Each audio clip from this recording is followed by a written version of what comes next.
So, I mean, this film is a bit of a masterpiece. And I know that is a word that kind of people use a lot, but it feels like a real epic film that's kind of going to outlive all of us. I'm interested to know, at what stage as actors can you tell you're sitting on something special? Is it when you get the script? Can it be conversations with Brady? Is it when you're on the shoot? Or can it even just be kind of afterwards when you see the film at a kind of film festival? When can you tell this was... Well, it's kind of in stages in a way, isn't it? I mean, we sign on for something because we read a script and go, this is great, I want to do this. And not everything ends up being as good as it perhaps first appears in the script, but this is one of those ones that just sort of got better and better and better as it went on, didn't it?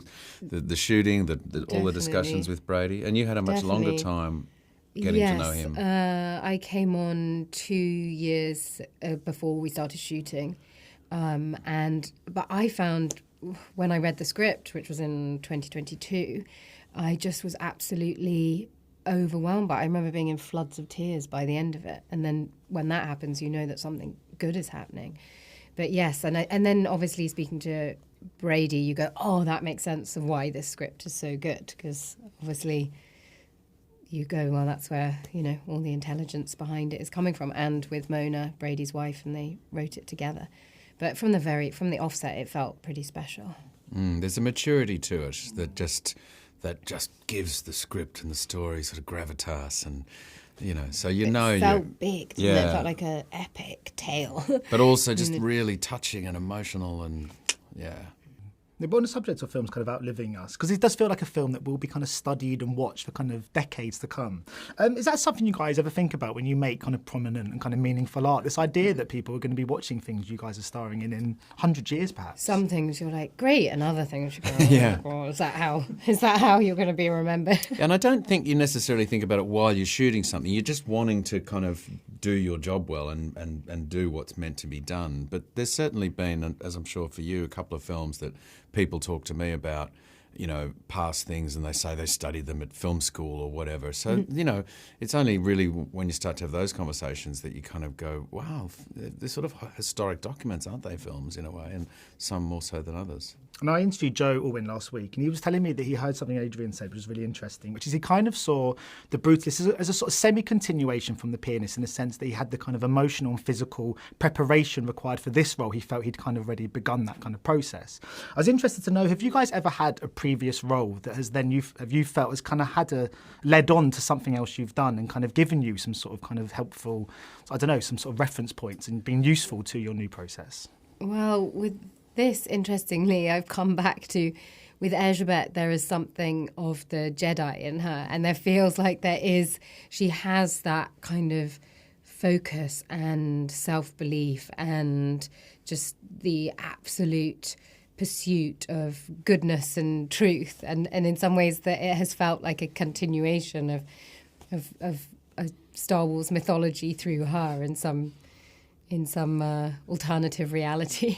And I think for me, I played a role in Mildred Pearce, the miniseries with Kate Winslet, you know, back in 2010.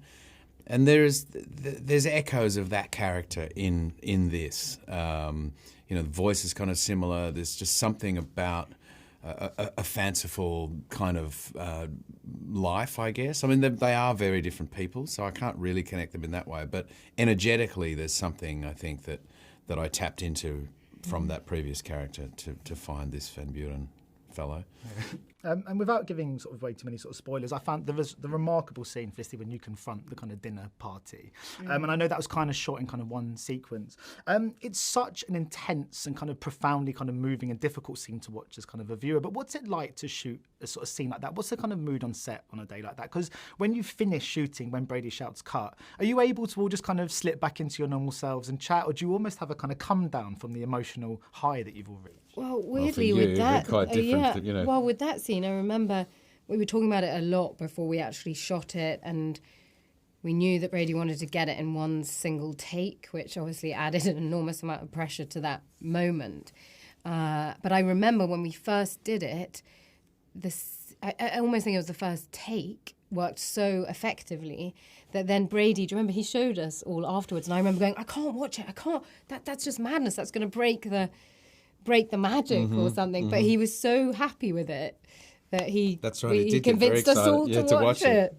And we were like, yeah, pretty good. And it's a long Kinda scene. worked. It's about a 5-minute scene, I think. Well, so. it's wonderful the way, it's so operatic in a way, isn't it? Well, the and way then chasing Joe up the stairs Erzsébet at comes the end. in and then it goes on to Joe running up the stairs. It's funny because for me, I had to be gone from the room, of course. You know, the camera sort of comes away with you and then comes back to the room. So I just had to Weren't you hiding? I was hiding behind a chest of drawers. It was the only place I could be that was sort of out of the way. So I have this memory of the last sort of 2.5 minutes of the scene sort of squashed down behind this chest of drawers with Joe running up and down the stairs going, Dad, Dad. It's so true to filmmaking, Yeah, isn't totally. it? There's always some weird thing you're having to do Yeah. to make it work.